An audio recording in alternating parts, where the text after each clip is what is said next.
Yes, sir. What's poppin'? It's your boy, D-Boy Henry, back at it again with another video. Yes, sir, Bob. Today, we got another article brought to us by the good people over there at Forbes. Oh, yes.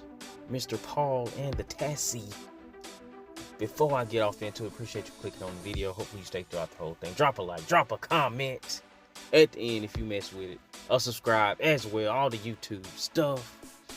But the title reads as follows. New report says PS6 and the next Xbox could be delayed thanks to AI. Yes, sir, the big bad boogeyman AI. That's the reason. Okay. It's a strange time to be a video game fan in a landscape full of excellent games and very, very expensive hardware to play them on, especially in the console space. I don't know what you talking about. PS5 was just on sale for underneath $400. You gotta be specific, man. You gotta be specific when you speak to the expensivity inside the console space. But let's carry on. Now, there's a new report from Tom Henderson of Insider Gaming that console makers like Sony and Microsoft are allegedly debating potential delays of planned 2027 or 2028 console launches, which would be a 7 to 8 year after the original PS5 and Xbox Series console release. Good. I say good. Delay it. What we need a PS6 right now for? What would be the selling point of a PS6? What would be our benefit of picking up a PS6 come 2027?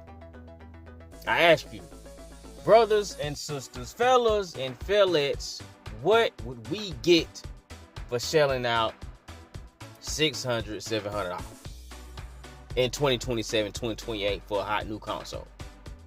Because, in my opinion, it would only be to the hardware manufacturer's benefit, because they'll be getting some more money. They'll be getting some cold hard cash for a new piece of hardware with nothing to benefit the game. Carrying on, the issue, question mark, RAM availability and the high prices that follow. Got a quotation right here. From what we understand, the situation has led console manufacturers to debate whether the next generation of consoles should be delayed from their intended 2027-2028 release window, with the hope that RAM manufacturers will be able to build out their infrastructure to produce more RAM, thereby allowing prices to drop. I don't know where they're getting this 2027, 2028. Is this a situation where they kind of just throwing this out here and justifying it themselves just to then later like have something to talk about if it does get pushed out? Because PlayStation ain't said nothing else. We don't know nothing. So all we are operating off of is what they saying, which could not be true. They've proven themselves throughout this whole generation to be at best inconsistent. So we just rocking with this number just because they said this is the number. We rocking with a date because they told you and I a date out of nowhere, out of thin air, out of oxygen, nitrogen, carbon dioxide. You may be able to guess where the RAM is going, which is to the endless demands of AI infrastructure and processing that has rocketed up all over the world, as in hundreds of percent in RAM prices increases thanks to AI. So this article could have just been, if you want to shit on AI, you could just put out a shitting on AI video. I mean article. You could have wrote that. Because that's what you want to do. You want to shit on AI, which is fine. That's your right to do. Have at it. But now we have to deal with, oh, it's because of AI, it's because of RAM. And first of all, we don't know that. We didn't know that we were supposed to be getting no new console 2027. You said that. Carrying on. There are two main industry issues this causes. With these consoles years away, this could mean further price hikes for current gen hardware. Sony has already upped their prices once, Xbox twice. Now we're in a situation where the PS5 costs more than it did at launch 5 years ago in an industry where prices are supposed to go down in time. Microsoft, meanwhile, has now had to increase the price of a console like the 2TB Xbox Series X to an eye-popping $800. That price and other contributing to Xbox hardware sales falling off a cliff. They was falling off a cliff anyway. Let's keep it all the way true. Nintendo has thus far avoided price hikes on its new Switch 2, though it launched at $450, far above the $300 of the original Switch. Okay, and the PS5 launched higher than the PS4. The Switch 1 recently saw a 10% price increase itself. Now that is suspect. Then the obvious next step. If these current consoles cost this much, what on earth are we talking about as far... Then the obvious next step. If these current consoles cost this much, what on earth are we talking about as a price for a next-gen console? PS6 or the next Xbox? I mean, it really don't... You really can't say that. PS3 launched at $600. PS4 did not. PS5 did not. Okay. These would be consoles that launch at what? $800, $1,000 and more than the equivalent of that in other regions. And without RAM relief and price cuts, even that may turn out to be a big loss for these companies. Those price estimates could be low. It's on them. This, of course, is combined with lower consuming purchasing power due to the global economy where, all right, yeah, I don't really care about all that because we talking about games. I don't really go to these people for this kind of stuff. They talking about economics and groceries and all that kind of stuff. At the end of the day, no matter what the price of the systems are, if they have compelling features, if they have compelling software, people are going to buy them. People were spending $900 for a PS5 just to make sure they got one early. Some people even more than that. And you could argue that we was in a similar economic situation. A person could make that argument. But in my opinion, I don't see what PlayStation could do right now. Of course, they could have some stuff on in the tuck. It could be some secrecy going on.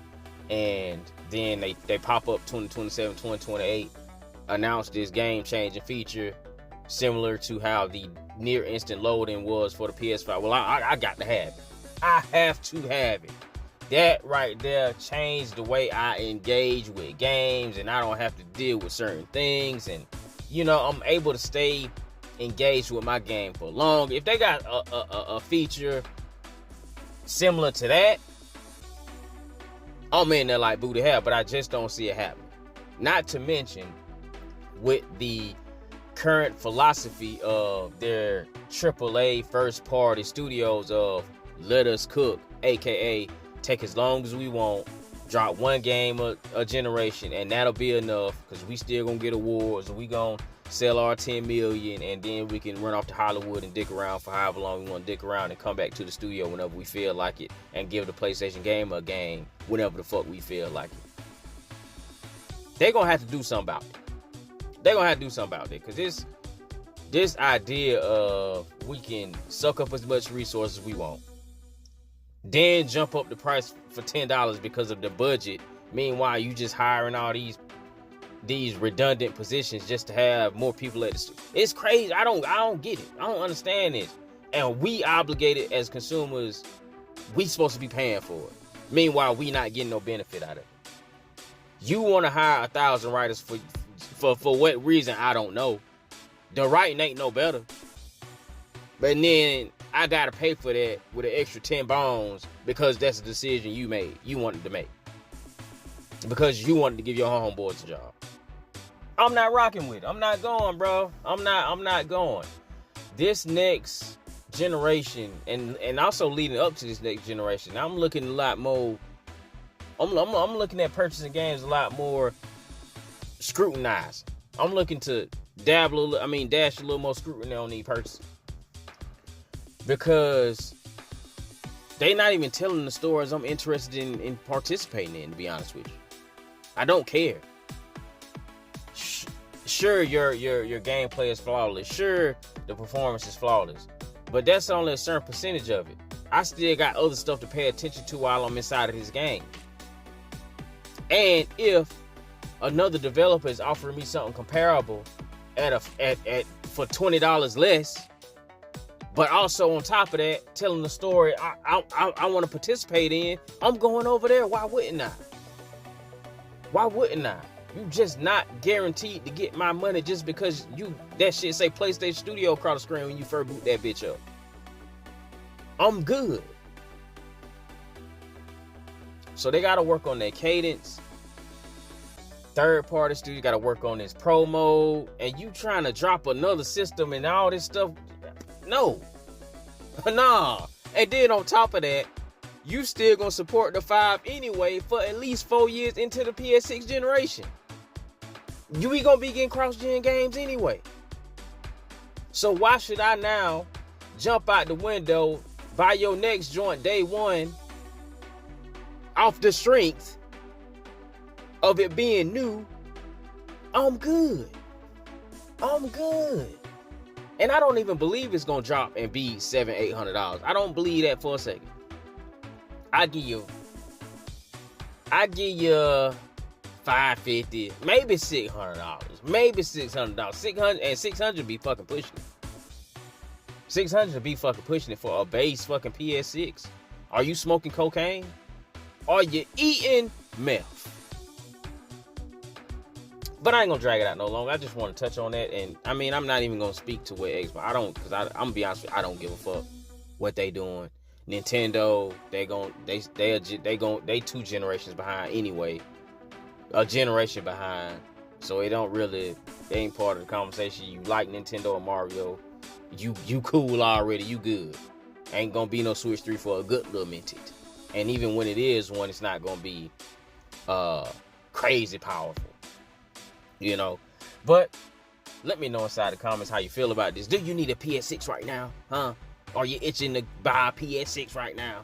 Just so you can play the same shit you playing right now.